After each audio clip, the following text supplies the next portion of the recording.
Network মার্কেটিংয়ে সফল হওয়ার জন্য ভীষণ জরুরি একজন সাকসেসফুল ব্যক্তিকে আপনার মেন্টর বা গুরু হিসাবে ফলো করা। কেন বলছি?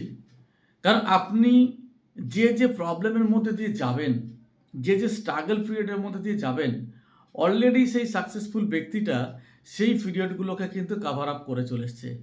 তার অভিজ্ঞতা হয়ে গেছে।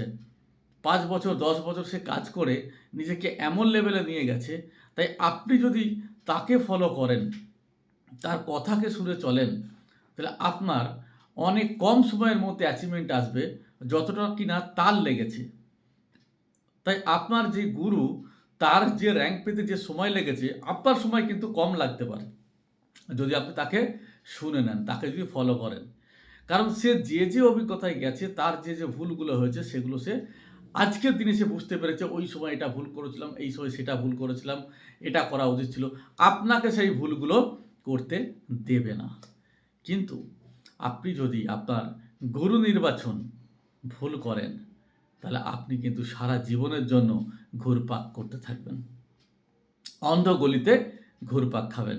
কারণ আপনি এমন একজন ব্যক্তিকে হয়তো আপনি আপনার মেন্টর বা গুরু মানলেন, সে হয়তো র‍্যাংকে বড়, মেবি র‍্যাংক হয়ে গেছে। অনেক সময় নেটওয়ার্ক মার্কেটিং এটা হয় যে র‍্যাংক বেড়ে যায় কারণ তার টিমে ভালো কিছু মানুষ এসে যাওয়াতে।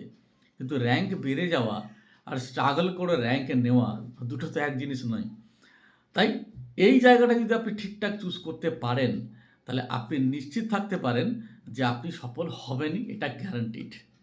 বাট উল্টোটা করলে কিন্তু আপনি ব্যর্থ হবেন, তার গ্যারান্টি সম্পূর্ণ আছে। আমার অভিজ্ঞতায় আমি বহু মানুষকে এটা করতে দেখেছি যে সেই ব্যক্তিগুলোকেই তারা ফলো করে যারা হয়তো দেখে মনে হচ্ছে সে সফল, কিন্তু বাস্তবিক তাদের সাফল্যটা ছিল সাময়িক। তাই আপনি যেন এই ভুলটা করবেন না। তাই সঠিক গুরু নির্বাচন করুন। স্ট্রাগল করে যারা বড় হয়েছে, যারা অনেস্টির সঙ্গে নিজেকে বড় করেছে, যারা প্রপার ওয়েতে কাজ করেছে, যারা কখনো খারাপ পরামর্শ কাউকে দেয় না, সেই রকম লিডারকে নেটওয়ার্ক মার্কেটিং আপনি আপনার গুরু মেনে নিন, তো আপনি সফল হবেনই। Thank you. জয় আড্ডোস।